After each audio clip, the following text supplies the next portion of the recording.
Thank you very much.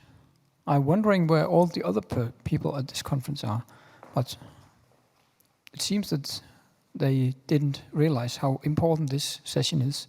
Never mind.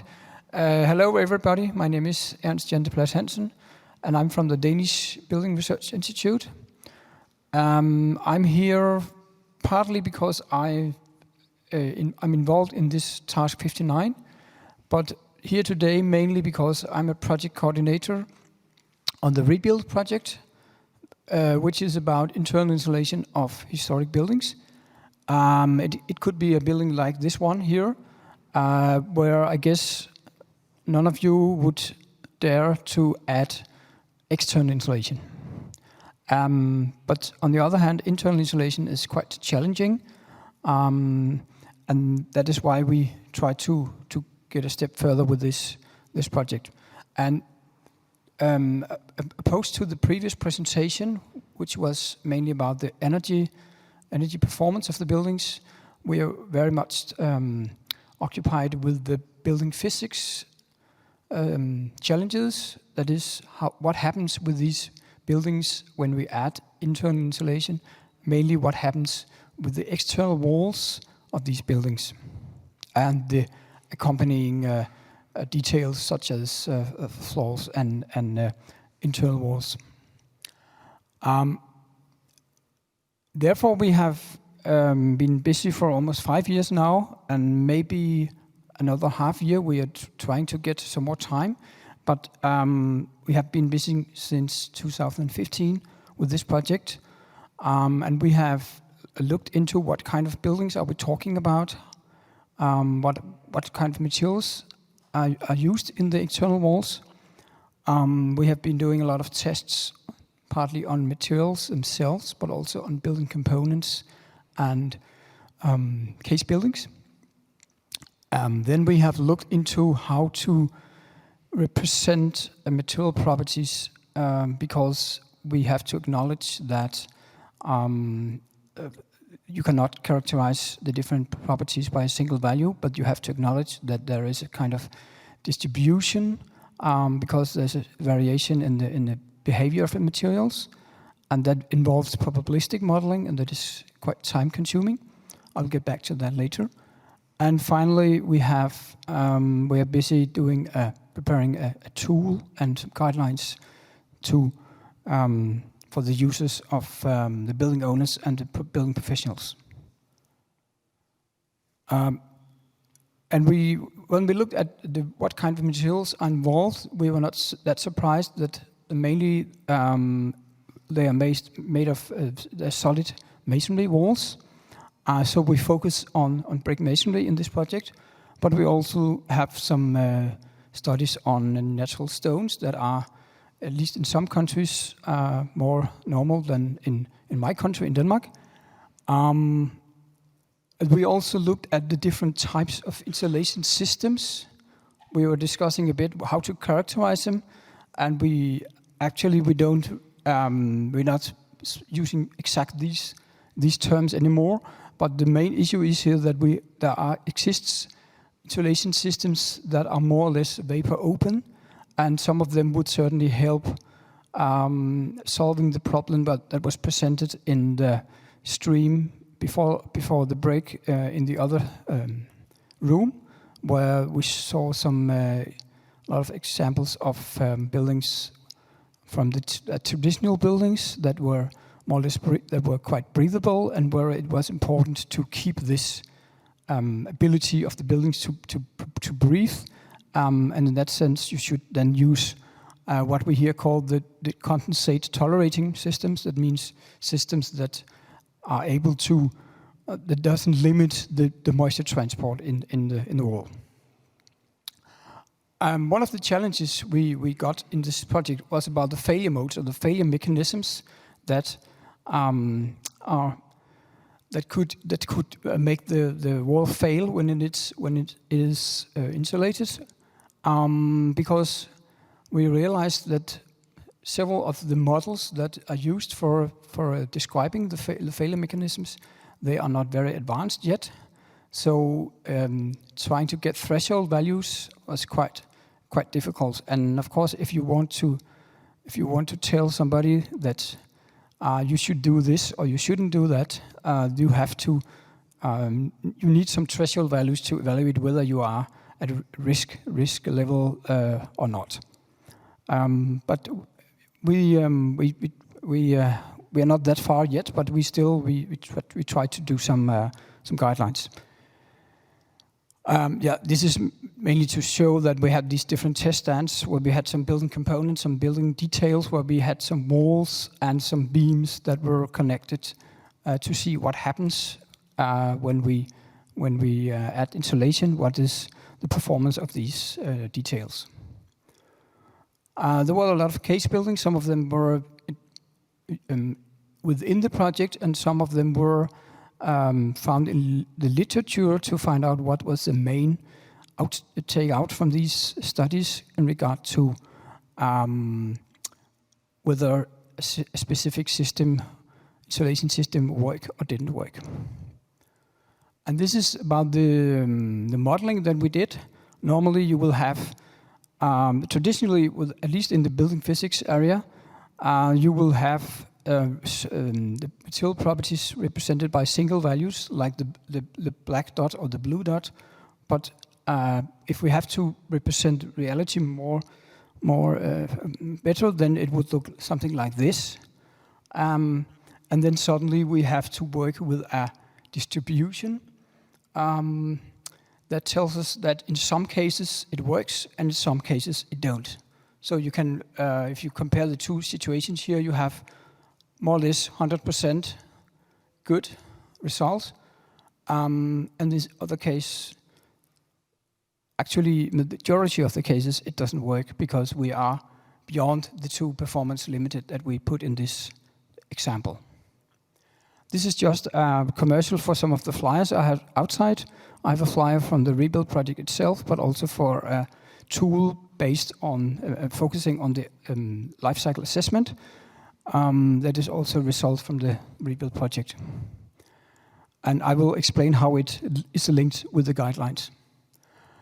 In the tools, the part 4 of the project, we are developing tools and guidelines. One tool is it.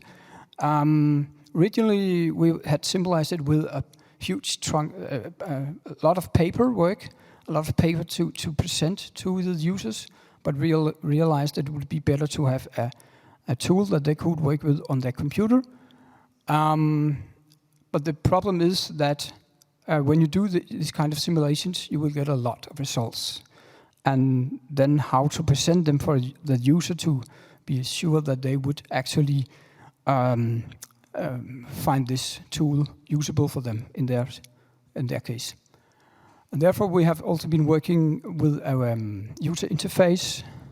This is an old version of how it looks, and also some videos, both some videos explaining the different elements in the project, but also some do-it-yourself videos. We're still discussing whether they will be placed on the web page, but the idea was that you could determine some of the material properties more or less home in your kitchen.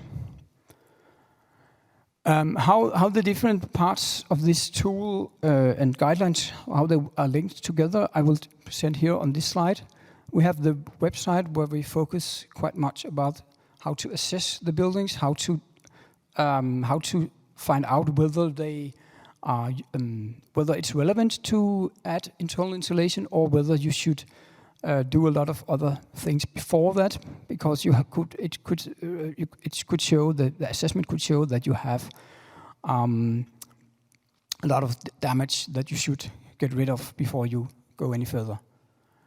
And depending on how much you want to know about this and what your background is, you can then go to a more detailed level of the guidelines, where you can then walk through the different steps of the guidelines. First, setting the goal for your renovation. Secondly, you will then be guided through the assessment of the building. And thirdly, we describe the different methods there are for insulating the building. And finally, we have a part about the potential savings of using the different measures. And For those who want to know even more, they can go then to the reports, the deliverables from the rebuild project. And if you find out using the website that you think, okay, my building seems suitable for internal insulation, then you can move on to the web tool and see what it suggests that you should do. And for those who are very much focused on the sustainability aspect, then we will link to this, what I here call the VP5 tool. That is then the tool that is very much focused on the life cycle assessment. And we didn't integrate it as part of the web tool because we think it's real for experts, and we think maybe it would work better to have it as a separate step on this package. And this is a very rough figure. I'm not very good at using these features in the computer, but the idea is to show you what is the steps here, that you have first a visual guide assessment of the building, and depending on whether the conclusion is that the building looks good or not, then you are guided to do some remedial actions before you move on to the next step. That could be to look at some of the exposed areas. It could be some building details, some corners, some details around the windows, etc. To see, to evaluate what could happen with these details if we add internal insulation, because at present they may seem to work. There are no damage, but it could be by adding internal insulation that we have a problem. This is still a prototype, but it could look like this when you enter the website. There will also be, actually you will then first be presented to a small film. I will not show it today, but you can go to the website and see we have some small videos there. But we will then have an assessment, a very short menu up here with the assessment, some more information, and the web tool. And if we then go to the assessment part, we will then have the different steps in the assessment. And one of them is then the part where we present risks and solutions.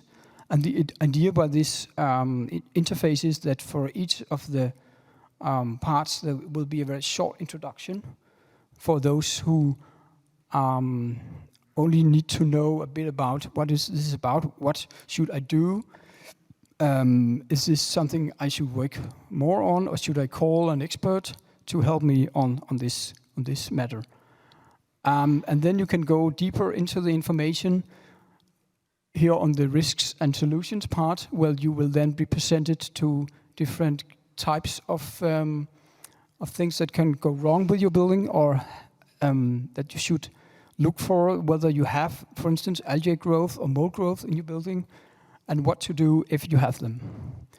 And then if we click on the algae growth, you can get then even deeper in the information, and then we will then explain what is actually algae growth, why is it important, what to look for, what are the risks related to algae growth, why it occurs, what to look for the risks, and what to do.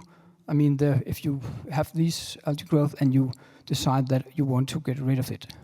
And this is a principle we use for all these different, you could call them failure mechanisms. And you will also, on the website, both see all these pictures here with the different degradation, the failure mechanisms, and you will also see how deep you are into the menu of the specific item you are looking at. We're also working with a mobile phone solution where you can visit your building and then you can take some pictures with your phone, and then you can use the phone as a kind of checklist where you, depending on how far you are in your assessment, you can then add more information to your assessment, and then finally you can send the final report to your email, so you have it to your computer, so you have it for future use in the assessment of the building. And finally, we then have the web tool, where there will be some user input. This is mainly a question of where the building is located, and if you are only looking at one of the walls, then also the orientation of the building is interesting. The web tool includes then a lot of simulations based on weather data from another European project, Climate for Culture. So it actually is future data, future climate data. And then we have the material properties collected in the Rebuild project. And in the tool, there will be a lot of simulations with, for instance, combinations of material type and thickness, whether the surface is rendered or not, the orientation of the building, location, etc. And then the user will then be presented for a number of possible solutions. It could be a table like this, but we're also working with maybe presenting it like shown here, where we again present that it is not a yes or no, it is a question of what is the risk related to a specific solution, and in the end it is up to the user of the web tool to decide what level of risk is he prepared to take in the specific case. And if you want to know more about your project, you can go to this website, where we have a number of videos explaining more about the project and the details of the project, and also some of the results that we have made already. Thank you.